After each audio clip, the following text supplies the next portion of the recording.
આમોદના કોમી એકતા અને શાંતિપૂર્ણ માહોલમાં શ્રીજી ભક્તોના અદમ્ય ઉત્સાહ અને ઉમંગ વચ્ચે ગણેશ વિસર્જન સંપન્ન થયું।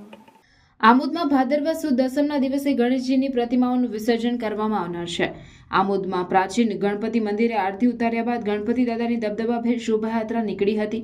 આમોદમાં ડીજેના તાલ સાથે નીકળેલી ગણેશજીની શોભાયાત્રામાં દેશભક્તિ ગીત, ભક્તિ ગીત, ટીમલી રાસ, ગરબા ઉપર લોકો મન મૂકીને ઝૂમી ઉઠ્યા હતા। શોભાયાત્રા આમોદ નગરપાલિકા ખાતે આવી પાલિકા પ્રમુખ જલપાબેન પટેલ સહિત સદસ્યોએ ગણપતિ દાદાનું ફૂલહાર પહેરાવી સ્વાગત કર્યું હતું। તેમજ મુસ્લિમ સમાજના આગેવાન આસિફ ઇબ્રાહિમ દિવાન દ્વારા આમોદ નગરપાલિકા ખાતે ગણપતિજીનું ફૂલહાર પહેરાવી સ્વાગત કરતા હિન્દુ મુસ્લિમ એકતાનું ઉદાહરણ જોવા મળ્યું હતું।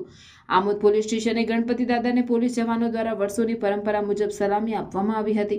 ગણપતિ દાદાના મંદિરેથી શરૂઆત થયેલી શોભાયાત્રા પરંપરાગત રૂટ ઉપર ફરી હતી। શોભાયાત્રાના રૂટ ઉપર શ્રીજી ભક્તો માટે સેવાભાવી વ્યક્તિઓ દ્વારા ઠેર ઠેર ઠંડા પાણી તેમજ શરબતની વ્યવસ્થા કરવામાં આવી હતી। 7 દિવસનું આતિથ્ય માણ્યા બાદ શ્રીજી ભક્તોએ ભારે હૈયે ગણપતિ દાદાને આવતા વર્ષે વહેલા આવજોના કોલ સાથે મોડી રાત સુધી વિદાય આપી હતી। આમોદ પાલિકા દ્વારા મોટા તળાવ ખાતે તરાપા, તરવૈયા, લાઇટિંગ તેમજ મોટી ક્રેનની વ્યવસ્થા કરવામાં આવી હતી। ગણપતિજીની શોભાયાત્રા દરમિયાન કોઈ અનિચ્છનીય બનાવ ન બને માટે સમગ્ર રૂટ ઉપર પોલીસનો ચુસ્ત નિગરાની હેઠળ શોભાયાત્રા શાંતિપૂર્ણ માહોલમાં સંપન્ન થઈ હતી।